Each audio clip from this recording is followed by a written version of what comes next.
Hey, welcome everyone. Thank you for joining us. Um, we have two trends that we're experiencing um, that are coming together. The best and brightest people can control where and when they work, and the emergence of AI and machine learning, which is everyone feeling a range of emotions. Hope, excitement, and a nice dose of skepticism and anxiety about how these trends will all impact us. I'm John Lemelman. I'm the founder of Classify. I'll be moderating the fireside chat, and we're in for a real treat. I'm a little bit of an older founder. I've done a lot of these in my career, and I can honestly say I've learned more from the prep call for this event than any other in my career. And we have two just rock stars that come from very different backgrounds and have very different perspectives on these topics. Maddie Niebauer, who's the founder of vChief, and Lior Div, who's been the founder of a unicorn in the cybersecurity space and is currently working on his next project. So why don't we start with some introductions? Maddie, do you want to kick us off and give us a little bit of background on yourself and a little bit of a sense for what vChief's mission? Yeah, I'm happy to. Thanks so much, John. I'm really glad to be here. And thank you all for joining. vChief is a fractional executive business. So when leaders have talent gaps on their team, they come to us for folks to help fill those. So we often work with startups who might not need a full-time person, whether that's a chief of staff or a CFO or a COO, or maybe an organization is going through some transition and they need an interim executive director. They come to us. We have a big talent pool and we match clients with talent from our talent pool to fill whatever needs that they have. And it really allows leaders to be freed up to focus on the things where they can have the most impact. And I founded it about 8 years ago. I had been in strategy consulting for nonprofits with an organization called Bridgespan before that. Fantastic. Lior? Hi, everybody. As always, I just got text messages, so it's like everything's starting to beep here. So happy to be here with all of you. It's a great pleasure. As John said, I spent my career, and usually it's a different type of career. I started my career in the Army many years ago. A lot of experience in offensive cyber operation. So this is it used to be not a topic that people were talking about. It used to be kind of a government against government, super classified. I think that then in 2010, Stuxnet, the attack on the nuclear facility in Iran, and then the attack on Target and Sony bring it to light, and everybody kind of understand that cyber it's a big thing. It's funny to talk about it today after so many years that everybody understand that, okay, cyber is here to stay and it's a big problem. Then basically I established a company named Cybereason. I took the company from an initial idea into a massive company. It was 1,500 people. We were selling in 50 countries around the world. And basically, I decided to step down from the CEO position and decided to basically to start a new company. And the reasoning behind starting a new company was very clear that the same way that when we established Cybereason, cyber was a big shift in the way that people were thinking. Now with AI, there is a massive shift in everything that we're doing. And I think that today we're going to talk about it in length. So happy to be here with all of you. And let's rock and roll, John. I love it. So quick background on myself. I spent a large part of my career as a technology investor in later stage businesses for about 22 years. Started Classify about 4 years ago. Classify is an AI assistant who's designed to take any knowledge worker through their day in one place at fastest possible speed. So we give you the information that you need when you need it, no matter where it lives, all in one place. So if you can imagine, people like Maddie and Lior probably have assistants, human resources to help them stay organized. Our mission is to provide close to that same level of service for anyone. So for small amount of money, everybody should be able to have an assistant that's keeping them on task and focus on their most important work, whether that is things on your business calendar or making sure you don't miss your kid's parent teacher night or forget to sign those forms that might be hidden in your Gmail. Great. So let's get into it. Maddie and Lior, can you each provide a little example of how your teams or you are using AI in your company's daily work routine? Sure, I can jump in. I mean, I think just like the simplest things like Chat GPT can be a great starting point for anything you're doing, whether that's a trip itinerary. I'm literally planning a backpacking trip in Colorado. We just pulled up a bunch of different ideas, or you're writing a blog post about something or an article. It's just a really great starting point. And then obviously you're going to go from there and put your personal spin on things or tweak things. I wouldn't say it is sort of replacing the human expertise that we have, but it can be a helpful starting point there. Um, I have a different take, and it's an interesting one because basically I don't like to write things. I like to speak with people. And for me, kind of ChatGPT at the beginning, it was nice, but I had the same barrier that I had always, that I need to write something and get something in writing. And it was kind of not the best interface for me. But then they added the ability to speak with ChatGPT 4. And that basically, I can say, changed my life, because now after I'm finishing a meeting and I have many, many ideas running in my head while I was walking, I'm basically putting my headset and speaking with ChatGPT and having a full conversation. Hey, I just finished a meeting with my co-founder. This is the main idea that we had. And after kind of a 10 minutes of conversation, I asked it to summarize it in a nice email. And then I'm sending to my co-founder, and he knows that I'm not writing those emails. But he said, it's like you improved like dramatically in the past few months in the ability to express your ideas. So I think that it's changing the way that I'm working almost on a daily basis. That's great. Yeah. And we have been also very, very focused on the kind of mobile voice use case. It's still early and there are a bunch of things to get worked out, but I would agree. At Classify, we just launched a new prototype focused on being able to get prepared for your day when you're like in the car after you drop your kids off at school. So Maddie, wanted to turn to V-Chief. There's this element of a human in the loop, right? Yeah. This is where things I think need to get harmonized. So your company is focused on matching people, very specialized, high value people with the companies that need them.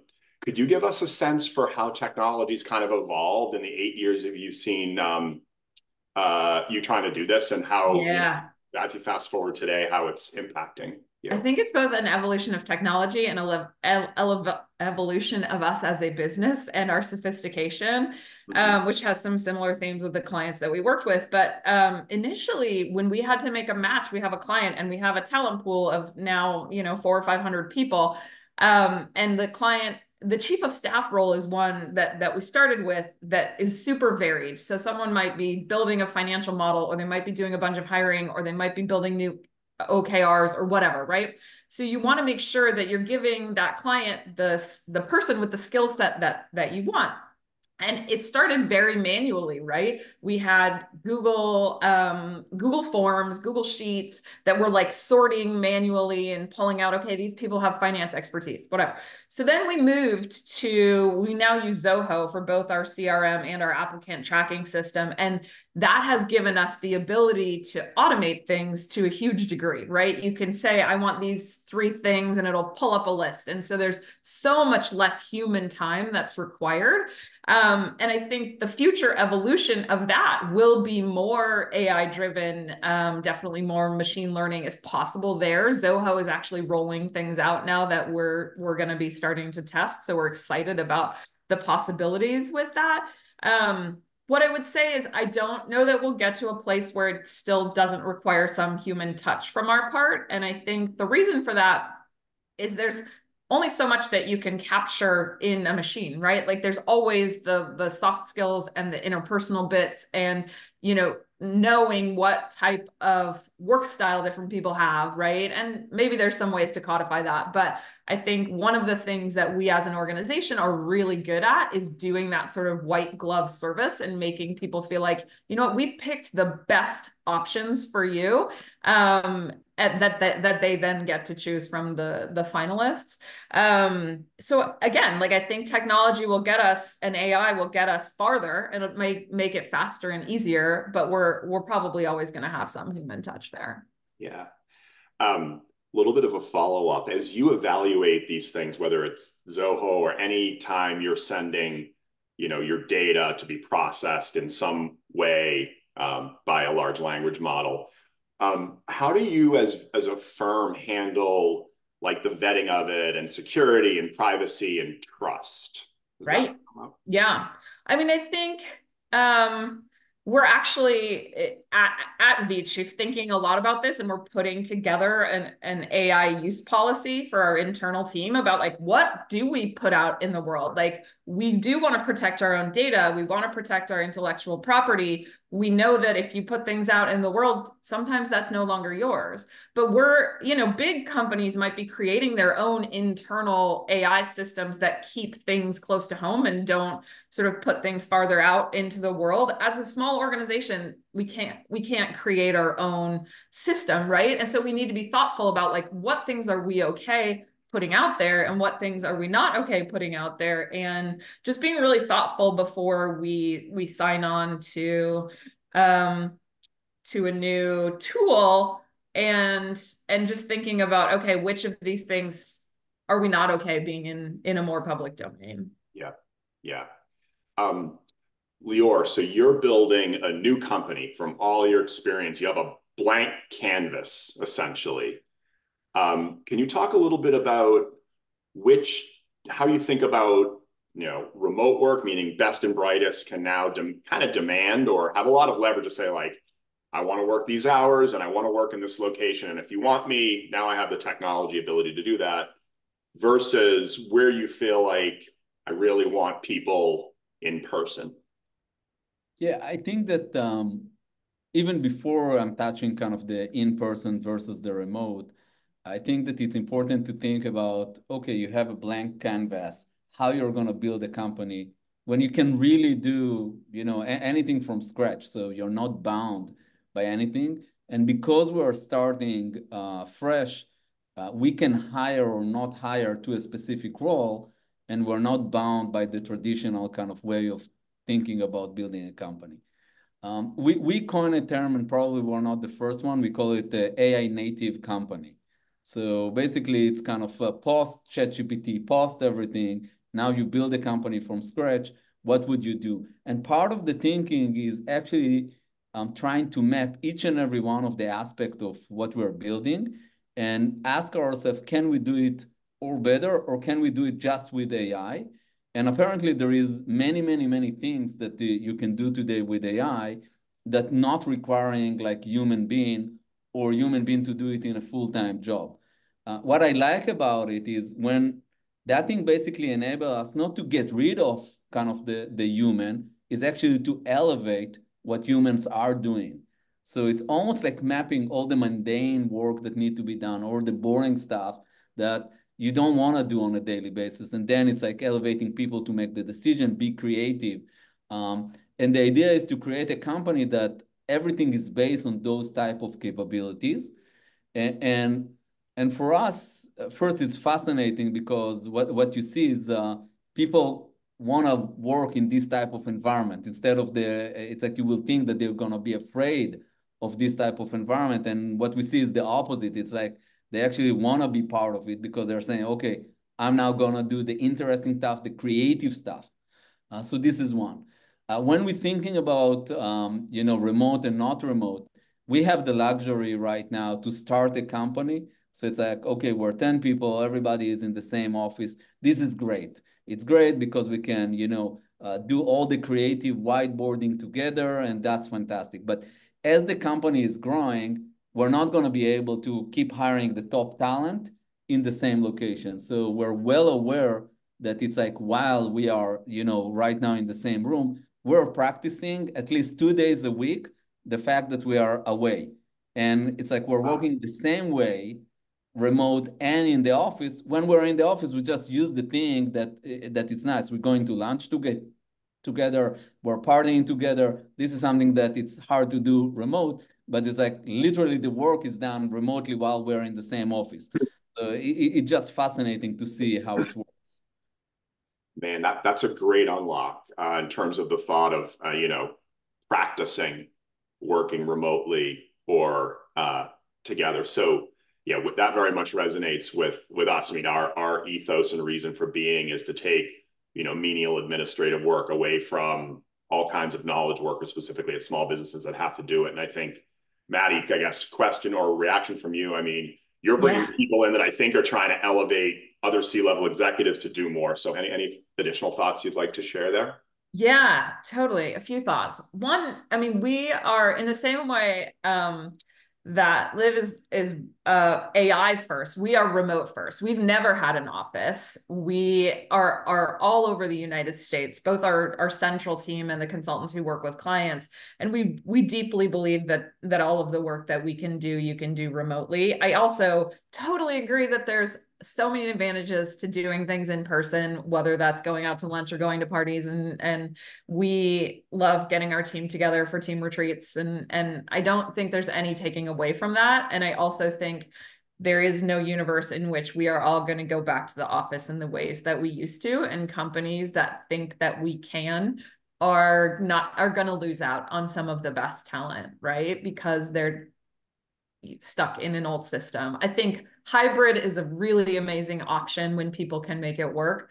And so I encourage that for sure. And I totally agree with you too, John, about sort of elevating the level of what people are doing. And I think when we're coming in, if a client doesn't have an assistant or doesn't have technology systems that make those like low level administrative logistical tasks work, our first job is helping them figure out how to solve that problem, because we don't want to come in there and be managing someone's calendar, right? Like that's not a good use of our executives' time or money, right? Frankly. And so a lot of times it's really just helping them identify what they need and what the right solution is. And usually that's some combination of humans and technology. Yeah. I'm putting you on the spot a little bit, Maddie. Have there been a time in the 8 years where you're fully remote and you're like, we really need to do this in person because I think we're going to get a better result? That's a good question. I would say no. I think there have been times, I think the hardest thing is less about the work and more about the culture, right? Like there have been moments as an organization that have been culturally really difficult. Like Yep. we were on an amazing growth trajectory and then things dipped and things got hard, right? And those are moments where you want to be together and you can spend time on Zooms, you can spend time on calls, and nothing will replace like giving someone a hug when we're going through the really hard stuff, right? And so Yeah. honestly, I think it's less about the work and it's more about making sure we're staying connected to each other as people. And we do use technology to do that in the ways that we can. And I'll be the first to admit that I would love more in-person time. I Yeah. love connecting with people and our consultants too. We often encourage our clients when they're starting an engagement, if they have the time and the budget, to bring that person out to meet the team and build those relationships at first, because you have to then leverage those relationships to get the work done. So if you've met in person, that's a lot easier to do than if you're just Zoom screaming it all the time. Yeah, that's a great insight that we will capture, is that there are certain um, functions in a job in a business that probably can be done remotely, and practicing them like Okami is makes a lot of sense. But I think we would I'm guessing I can speak for all three of us, where like culture in the team, especially in the startup where it's not always like this, there are sometimes where you're like, all right, we're looking for direction or we have to pivot, where it's probably more human and less process. And that's a great insight as these two trends sort of come together. I think, Go ahead, John, Leo. it's like it's almost we're trying to disconnect the work that need to be done and the inner relationship and culture that we're building. Mm-hmm. And I think that this is something that we learn over the period of time during COVID, that you actually can do the work. And to be honest, probably you can do it faster and better because people are focused and they're not distracted. So the work element, if you have the right technology in place, you can do the work. But if you want to build kind of the right culture, by the way, I think that during COVID, we learned how to build culture remotely, Yes. uh, because that's another thing. So I won't say, hey, you cannot build culture remotely. But as Maddie said, it's like people like people, and it's like sometimes to look at each other, in the eyes and have an open conversation. That's nice. So I think that the separation of the two things kind of really enable us to think differently about how you build the company. Yep. And Yep. I think COVID, as you mentioned, was such a good forcing mechanism for that. Before COVID, we got so much pushback about the remote thing. And people were always like, well, why would you have a remote chief of staff? How does that even work? Right. And then once everybody did it, it was like, well, you can't really argue with me anymore. Obviously, we all figured out how to work remotely. Yeah. Um, Yeah. I'm going to take a quick pause. As everybody knows, we want to make sure that we have a lot of time for questions given the breadth of experience that Maddie and Lior have. So there is a chat for Q&A. You can post them in there, and then the team will float them to me in a few minutes. So we want to make sure that we are addressing anything that's on your mind, because again, our outcome is for you to leave here a lot more knowledgeable and insightful about these trends than when we started. So feel free to pop in questions. Want to talk about the scarier thing? Let's talk about security. So yeah, at Classify anyway, our customers, they want the magic. Now that OpenAI has kind of unleashed the beast, so to speak, people, it's similar to COVID, making people more accepted of remote work. We're now seeing the same things with putting everything you can think of through a large language model and getting it. So people want the magic. And in some cases, it's actually pretty hard to do, right? For us, telling you what you need at any one point in time and getting everything you need for a specific meeting and make sure it's relevant, a little bit harder to do, but everybody wants it. But when we put prototypes in front of consumers, so when we solve the problem and they look at it, sometimes the initial reaction is, oh, wow, this thing really is reading my email and reading my Slack messages. Time out. So, Lior, the machine learning has been around for a long time. You've been using it way before OpenAI or anybody they just heard of it. Could you give us a little bit of your current thinking on where you would say, these use cases are, people maybe shouldn't worry about as much, and here are the areas where, as a company, if your employees are wanting to use some of these tools, you really need to be thoughtful about letting them. Yeah, I think that at the beginning, when there is a new major change and shift in technology, the first reaction that you're getting from people usually is maybe we're not going to use it. Maybe let's push back. I'm just going to use it at home. I'm not going to bring it to the workforce. And basically, there is one clear message that we have to start with is like the train left the station. So it's like AI is here. It's here to stay. There is nothing that we can do in order to change this fact. And this is super important because it's like different organization out there that are not gonna basically embrace it and understand that from now on AI become part of everything that we are doing, gonna limit their ability to operate in a significant way, because basically every tech company that you are speaking with, they're embedding right now AI into their system in one way or another. And basically what you will see companies that pushing back because of security, because they're afraid, and you will see companies that embracing it, and the one that do, basically you will see them evolve faster and better, because right now, I don't know if you saw kind of the NVIDIA announcement a few days ago, it's like the amount of progress that's happening in AI right now, it's so radical and so fast that will change everything that we know. So this is one thing. It's like it's here to stay, and we should embrace it. Now, when we are thinking about how to use it, I think that Maddie said it at the beginning. We have to be very cautious of what we're putting out there and what we're kind of letting kind of the AI do. And also, it's like I don't like the approach of hey, now AI is here, let's dump everything into it. Okay, there is multiple ways to use AI in a safer way.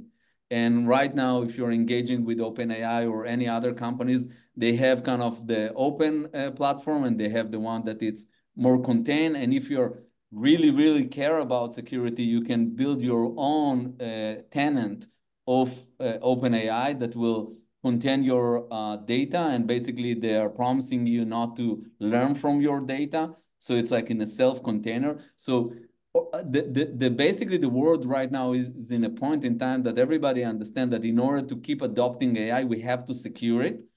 And my recommendation is try to adopt it as fast as you can. Be very cautious about kind of the risks, and try to mitigate them as you are evolving. And those companies that providing those services eventually will provide more and more security. We have to say that at the beginning, OpenAI did not use OpenAI inside the company, but now they do. So it's like things shift and change dramatically. Yeah. Yeah. Are there any areas at Okami or even maybe at Cybereason where employees were asking you to either use a tool or to use a tool that you felt uncomfortable with and you had said like, yeah, no, I think it's too risky to use AI in that way? Yeah, so I'm usually put kind of the line between some people are afraid that our trade secret, our intellectual property gonna be leaked. And I'm less afraid about that thing. It's like the only thing that we need to say, you're not taking all your code and putting it out there, okay? Yeah, you can get snips of code, you can get snips of documents, and then if you use kind of in the right way, that promise you that the algorithm is not going to learn from your basically data, you are safe. So this is one thing that I do recommend in company start using and really understand how to use it. There is other thing that I'm recommending not to put out there, and this is kind of any personal information of your client, any social security number, any kind of concrete information about a specific person, that this is like, it's always good practice to make sure that you are not sharing it, not just internally, not with anybody. So it's like almost kind of the line goes between kind of the personal information and your intellectual information that you can basically, in some cases, anonymize and change it into the way and get the leverage of AI in order to use it. Yeah, that makes a ton of sense. Maddie, we have a question from the audience for you. The question is, I've been noticing a trend this year that leaders are now demanding less remote work and more return to office. We've talked about, and you see that more with like, very large companies. The audience member says, to me, these requirements seem arbitrary. What do you think it will take to finally reassure and persuade leaders to fully let go of the in-office expectations? I think I'm of two minds on this. I think there are some people who are old school who are not going to change their mind. I'm in an entrepreneur forum, and there's a guy who is just like all about in person all the time. And to be fair, he's in a business where like that makes more sense. But I'm just not sure that he's going to come around. I think the real thing it's going to take is more time and more proving that you can do your work remotely, right? And that organizations aren't going to sort of suffer from not having people in place. I think what's most likely to happen is we're going to see a lot more hybrid, because of all the reasons we talked about before, because people are like to see other people, but also want the flexibility to work when and how they want to work. So do I think there's going to be this sort of like uprising from people? I think people will demand to have some time that's remote. And I think there will always be organizations that say no, and then that's not a talent match. But I think organizations that are flexible with that will get the best talent. Yeah, I've experienced this a lot. I think it's very secular.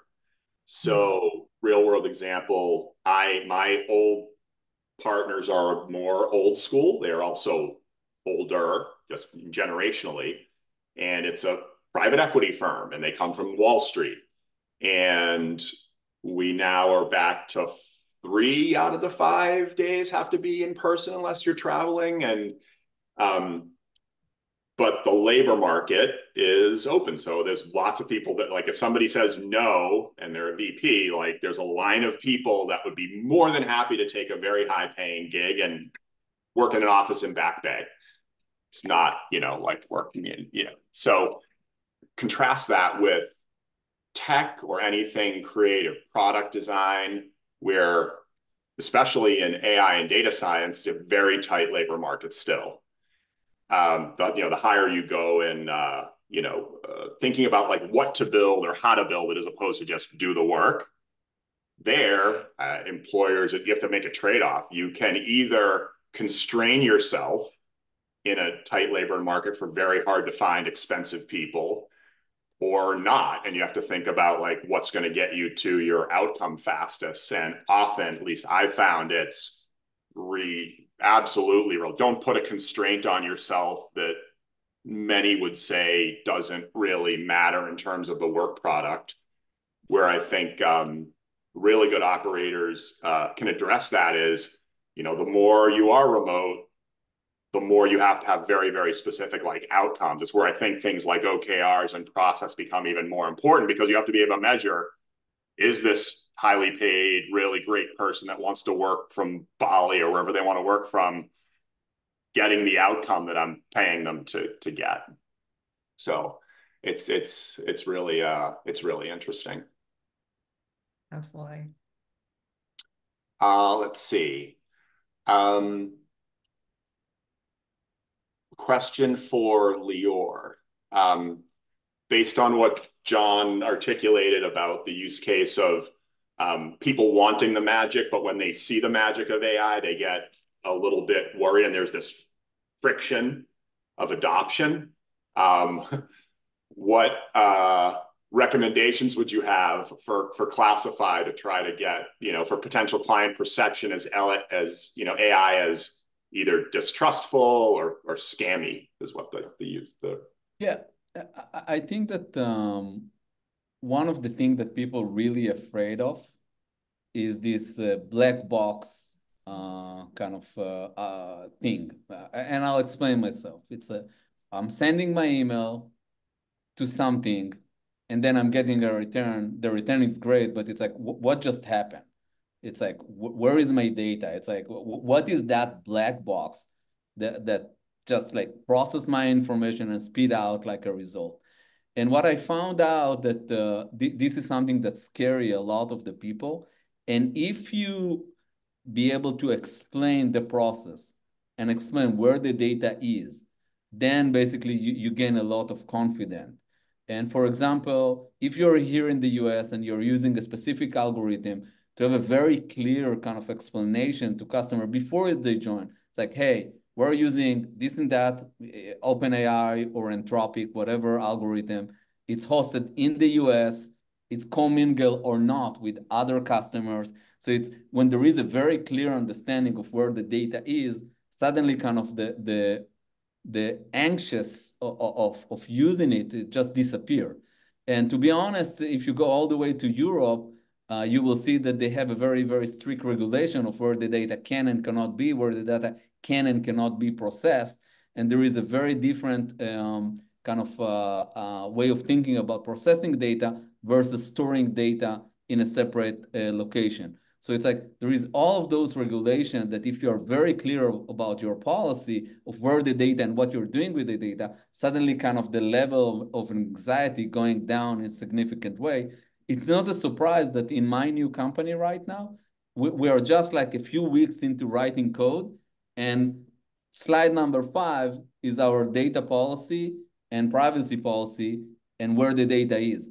So it's like to remove this kind of and tackle it up front. So it sounds like it's good old fashioned transparency, right? It's creating trust. So it's less about, investing in specific things that you would do to make it more secure. It's really just being transparent and having the user understand what's going on. Yeah, because if you think about it, and any cybersecurity expert knows it, today there is many kind of SOC 2 and other things that you have to check the mark. But in order to basically do SOC 2, and this is type of kind of certification that you're getting, you're filling forms. It's not necessary translate into I'm more secure. It just testimonial that you're doing the basic that need to be done in security. So I think to be very clear and crisp about where the data and what you're doing with the data and how do you destroy data. For example, if somebody is stop being your customer, oh, so you're destroying my data and you're not going to have access to it anymore. Okay, now I'm more, relaxed about it and I know that my data is safe. And I think that very quickly we're going to start seeing more and more question around it, specifically in big organizations, that they have to have control of what's going on with their data. Maddie, question from the audience for you. How have the V-chiefers, meaning the folks that you're deploying as chiefs of staff at companies, how are they reconciling the use of AI or even technology and productivity at the companies they're deployed in any way? So, I guess to paraphrase it, are you hearing anything from the field? I mean, you have a large number of folks that are out there that are trying to create operational efficiency. Yeah. Are you hearing a lot about use of either AI or other technologies? And I think most of what we're hearing, we do hear some about AI. I think more often it's just more straight sort of automation of systems or building in new systems. So a lot of the organizations we're in don't have great systems, and that's why they bring us in, right? And so they want, whether it's like a project management system or a new CRM or some other system to organize their data. And I do think that that can create efficiencies within the organization that will help free up both the leaders within the organization and also the V chiefs time, right? So they create systems, and then whatever they're doing takes them less time to do, and then they have more time to spend on things where they really need to use their like critical thoughts, right? So you're less like trapped in the weeds and able to be more visionary. yeah. And some specific examples, I would say, in addition to like just those automation things on the AI side, there's a lot of things with capturing meeting notes, right? Like nobody needs to be writing things down anymore. Just have your Otter AI or Phantom or things like that. And then there's Slides GPT. Like there's a lot of different ways that AI provides just a head start to all of the things that we're doing. Mm-hmm. So just to add to what Maddie just said, it's when we are building now the new company, the expectation is that, for example, in every meeting we're going to have a summary of our decision. And in the past, it's like it was an expectation in big companies, in startup. You did not expect it to be so organized. But now with AI and without adding people, you can just leverage it to listen to your conversation, summarize it, add it to the right kind of Trello, and suddenly you have kind of all your conversation with all of your potential customers. But the next step that we realize that once you capture all of those nuggets of information, you can feed them back into any algorithm. Specifically, we're using OpenAI, the latest. But you can ask, it's like, okay, what is the most common feature? What our customer or prospect want the most? So it's like you can start creating insight out of these pieces of information in the way that basically in the past, it's you did it with people and it took a lot of time. So for example, we were meeting one of our investors and he said, can you give us a list of use case or potential use case? So we just fed everything, we asked the question, and we had a very nice document to make a point, we took the document and put it as is, and we said, okay, this is what Open AI, ChatGPT think about our use cases. We, by the way, agree with 90% of them. Yeah. Yeah, that's one of the things that we see at Classify is this nature of if you start to create process um, to get insights from all of your data. So Matt, you mentioned all of the meeting transcript. There are like 20 meetings transcript from this company. It's pretty easy to see that, Zoom is doing it for us. Google does it for us. The native applications will all be doing this. It'll be table stakes to be able to have an instant transcription and recording of whatever work you're doing. Humans aren't going to be able to read all that stuff. You're not going to read a transcription for every single meeting on your calendar, but through things like Classify or even workflows that like Lior's creating workflows just natively for his team using OpenAI that he's not commercializing. You can then get lots of insights. So every time, you have a conversation with a specific group of people about a specific thing, 30 years ago, you would stick it into a CRM. It was like a dumb container that you're jamming a bunch of context in about a particular either customer or piece of work. And now that can all be done for you. The magic is really in serving up, I think Lior said, the insights, because you're probably rarely going to 100% agree with the answer you get from one of these LLMs. It might be 90, it might be 50. But then how can humans design a user experience that's developed by humans to understand, hey, when it's wrong or when it's hallucinating or when we're not sure, how do we still get value, consistent value, so that customers will trust a particular product or service? And I think that's where that's where the sweet spot is between what humans bring to the table and the AI. So I believe all three of us, and probably lots of people listening, are parents. This is a little bit more of a fun detour. What worries you the most, and then conversely excites you the most about how all of this technology will affect the next generation? I have a nice You story. want to hear the story about Guy? Yeah, so I have a nice story about my son, Guy. And I was thinking, it's like, okay, I'm gonna teach him, and he's 10, and it was a year ago, so he was 9. I'm gonna teach him to write code, to write Python. It's gonna be great, and he's gonna be a programmer, and in general, he's very techy. He liked to disassemble and build things. So it was very natural. And we were starting, we did kind of class number 1. We started to write code. And very quickly, we stumbled upon kind of a problem. And I said, okay, that's a great teaching moment. I'm going to show him how to debug code. And for people that not coding, is like going line by line and really trying to figure out what went wrong and fix it. And I'm starting to go line by line, and he's looking at me like, what are you doing? Then he just copy everything, paste it to ChatGPT, and ask why it's not working, got an answer, and say, you see, this is why it's not working. And I looked at him and I said, okay, time out. I'm not going to teach him how to code, because by the time that he will need to write code, I think that the concept of writing code gonna be a foreign concept. I think that system will write code by themselves, and I think that people will teach or will tell the AI what they want to achieve as an end result.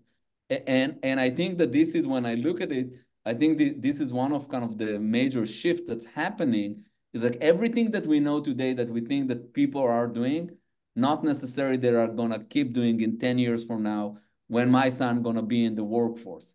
And when I'm looking about our education system and everything, it's like, beside the fact that I want them to teach my kids to be nice people and with good values, I don't think that they can give them knowledge that concrete kind of to the word that they're gonna use in order to work in the future, because things gonna be dramatically different.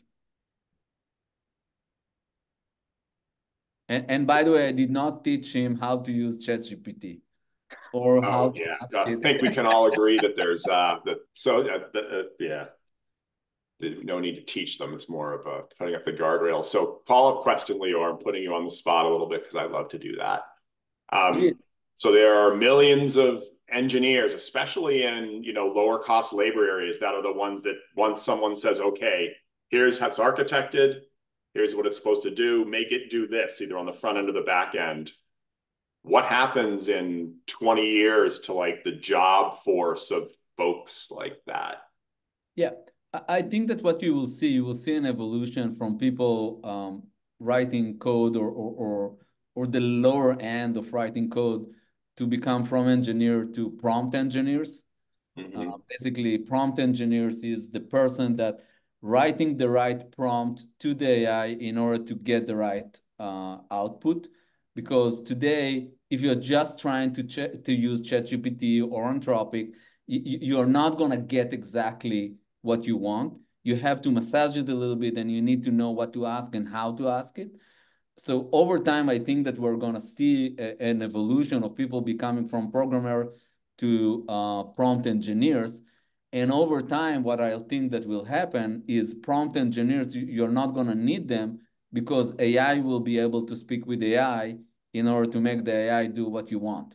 So it's like this is kind of the trajectory that we're going. And we're already starting to see kind of the beginning of that thing. You're very scary sometimes. I know, right? The All machines right, are taking Maddie, you have over. kids. What's your Yeah. take on what worries you the most and or excites you the most? And then I'm gonna I go. mean, listen, already there's so much misinformation out there, and we've seen how it's affected our elections and any number of other things, right? And you just think about that's mostly with humans doing the work. Like, what happens when the machines start doing the work?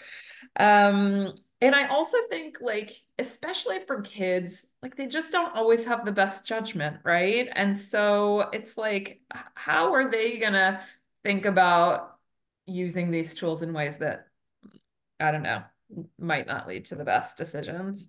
Um, but I think the misinformation and just people using things for nefarious purposes scares me. I think what excites me, my kids are always, it's funny, Leora, you were talking about your son and like you don't know what his job is going to be because you don't know what jobs are going to be out there. Like my kids are so they carry a lot of like weight about like what is my career going to be and I need to figure this out, and I think like the school system is like encouraging them to spend a lot of time thinking about that. And it's really actually exciting to me to be able to say, like who knows what all the jobs out there are going to be. Like it's going to look really different, and it's naive to think that this isn't going to revolutionize our world in the same way that the internet or the industrial revolution did. I, what you just said, I'm like a big believer that we are seeing a moment in history that it's similar to the Industrial Revolution. I completely agree with you. And as fast as we're gonna embrace it and understand that this is kind of the gravity and kind of the weight of this moment in time, I think that we'll understand kind of how different things gonna look like. Yeah, yeah. For me, I have two, 21 and 18, and to the positive, um, it is allowing, especially one of my children who is an artist, to be a lot more creative and frankly learn how to do things like with video and animation and movement that would just not be available to her.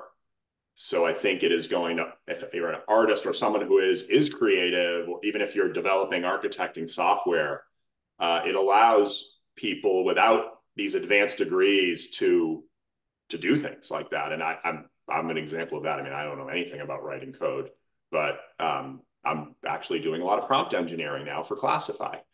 The scariest thing for me is around education, and the other side of it is I have one child who isn't super into school, and is the school has parameters around, they're trying to do their best to police it, how people are using chat gpt to write things or to summarize things or to prove to you that you've been able to read a piece of content and understand. And it's a big challenge. And I worry about, are these kids going to be able to like communicate information, write it down, and honestly have in person to person interaction and digest something that has tone and feeling, which even in a business context is really important. It kind of relates to remote versus in person, especially when things are hard and challenging. You know, you want to make sure, like, is this person, it's hard to tell if a person's really thinking about leaving or is hesitating on Zoom. But if you're sitting across the table from them, many people be able to have a much better sense for, wow, does this person have one foot out the door? Or are they really just telling me what I want to hear? All of those things. So that's, from my perspective, kind of what I worry about. I think we have time for a couple more questions. Um, And if not, we can talk about misinformation and Russia. Yes, well, I'm sure people would love that. One actually, not question, but comment. If people are interested, and we'll post this. If people are interested in the intersection of AI and student learning, there's a product called magicschool.ai that somebody had suggested, and so we'll make sure as we follow up to pop that all in the chat. Let's see here. So one question is from one of our audience members is, what happens to all of this data? Is there a worry that people or business owners would have that any information that's generated by AI for business purposes is already out there on the web and would be hard to actually like delete if you wanted to delete it because you felt it had some, you know, again, whether it's intellectual property or know-how or something you didn't want folks to keep? Yeah, so the current state of affair is that if something was exist in the internet, probably there is some model that already learned from it and was trained on this data. And this is kind of where we are. And it's a bit scary, but this is where we are. Because if it's on the internet and it was exposed to the internet, somebody already scanned it and teach a model how to use this corpus of data in order to be smarter. That's not necessarily mean that it will be a direct link between your information to what the algorithm is spitting out, but for sure it's used for training data. And right now there is kind of multiple lawsuits that's going on of trying to minimize the use of this data. But I think that all of them till kind of to my knowledge were not successful. So, and you know, once the train left the station and you already teach the model how to use some of the data, it's like it's already there. Yeah. Yeah. And Maddie, is that one of the other audience members asked if you have any more detail on the kind of general AI policies of what gets out there and what doesn't for vChief. Sounds like you may have taken a little bit more of a conservative approach and they just wanted a little bit more detail if you have any. Yeah, I don't have a ton because it's still in the works, right? But it is really around like what data is okay to put out there and what is not, and what types of things do we use AI for? Are we okay using AI for? And I think it's less about, you know, prompting GPT to give you ideas for something, right? Like if I need if I'm asking GPT to be generative for me, that's fine. If I'm putting things in the prompts that's like, oh, here's our contracts. Do you think we're highlight anything we're doing wrong, right? Like we don't want to be putting more of our stuff out into the world without being really mindful about that, to Lior's point about, well, once it's out there, it's out there. Yeah. But think about it. You can put contracts out once you delete the name of the company, Yeah. both sides. That's okay. It's like, can you trust it to be a lawyer? No. So It's the true. easiest way to think about those algorithms is like human being. And when human beings don't know something very well, they're going to start inventing stuff. I'm not going to use the word lying. They're going to start inventing stuff. So if you force an algorithm to give you an answer, and it has to give you an answer, it's going to generate, ideas. And it's not necessary good or bad ideas, it's just ideas. Just ideas. Okay, Yeah. well, here, business opportunity nugget for anyone who wants to start up company, redact.ai. Have an AI that runs across all your data, redacts anything that would be specific to the company, and then you can feed it in without having to redact it yourself. Um, thank We had an outcome we hoped for in producing this event, which was for everyone to leave more informed about where the world is headed with regard to cyber, AI, and remote work. We'd love your feedback on how we did. Want to do some more of these. The other outcome that we had was to at least educate you and let you know how both vChief or Classify could help your companies, get to their goals faster. So if either myself or Maddie or anyone on our teams can be helpful in any way, please do reach out. Huge thank you to both Maddie Niebauer and to Lior, who are super busy, for such a fun conversation. And with that, we will wrap it up. Thank you very much for joining us today. Thanks so Thank you, much, John. John. Great job moderating us.